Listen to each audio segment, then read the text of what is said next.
Hi, Kevin Wachtel here, and I wanted to take just a few minutes and talk about three of the areas in which my consulting practice focuses. And these may be of value to you, so I wanted to give you just a little bit more insight into the pieces and parts that make these up. The first is organizational culture, and many people have heard the quotation that culture eats strategy for breakfast. My experience has been that it eats it for breakfast, for lunch, for dinner, and probably a midnight snack. So where I try to refine my approach and the assistance that I can provide to a company is to make business results easier.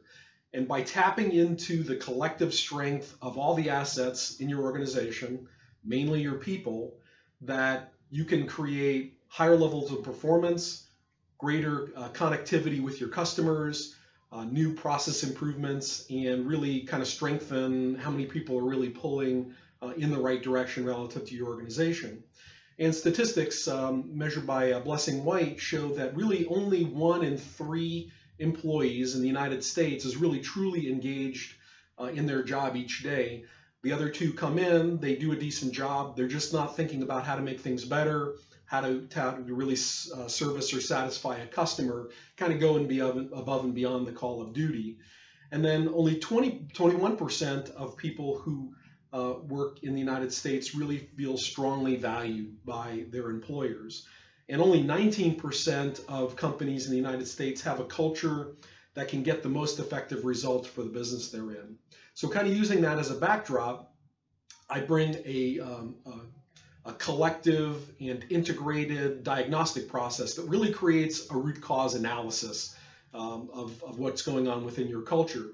Because at the end of the day, if you look up here and you've got a tug of war and you've got 10 people on both sides of the tug, then if you've got an engagement of 3 people, you've got 3 people really pulling the rope. The others are just kind of hanging on to it.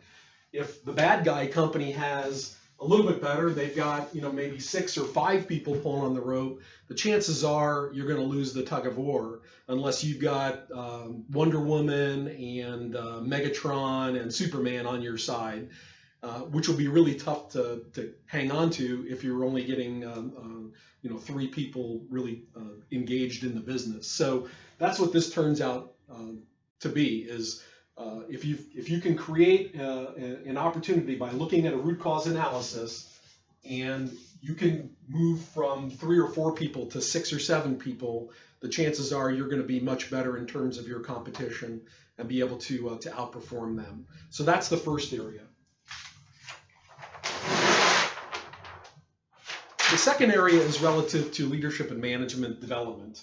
And really, my take on this is everybody deserves to work for a great manager. And I think there's an opportunity to really be able to deliver that because we focus on impact. And what we do is we take an individual and we look at their effectiveness, their approach, and their impact on their people. And the 360-degree evaluation looks at peers, it looks at managers, and it looks at subordinates. So you truly get an impact view of everybody that's around that individual as they work day to day. And we can very clearly identify opportunity areas to move that impact to a more constructive fashion. So you've got a 360-degree view that looks up at that. And what we found is that 37% of people leave a company due to bad leadership, and 39% feel like they're underappreciated. So these are ways for us, again, through a root cause analysis to help identify areas to focus on. And if you look at performance, over 10 years, a company that's well led and a company that's poorly led have positive stock growth over 10 years. The poorly led companies have 74% growth, which isn't bad. That's 7% a year in stock growth. But the big difference is companies that are well led have 900% growth. So you can really substantially change the performance of an organization by improving management and leadership and the impact that those individuals have on their peers, their managers, and their staff. The third area is in customer engagement. And customer engagement is really focused on being easier to do business with. And my take is it's better to delight a client than to have to replace them because it's expensive to do. It's expensive to go out and sell revenue. And one of the measures you can really focus on here is in a Net Promoter Score. And there's a lot of debate on whether Net Promoter Score is the best measure, but it is a measure that we can use. And it's really a good illustrative point on what client engagement looks like. So the Net Promoter Score goes from a -100 to a +100. -100 is you're not keeping this client. They probably have already fired you. +100 is you're the best in the world. And how that's calculated is you look at the percent of people who respond on a 1 to 10 survey as promoters minus who respond as detractors. Now, the key thing here is that your detractors are everybody that's in 1 through 6. So that's a pretty broad score range. Everybody that's a promoter is 9 and 10. And then the 7 and 8 are considered neutral. So you take this percentage of your customers minus this percentage of your customers, and you get a Net Promoter Score.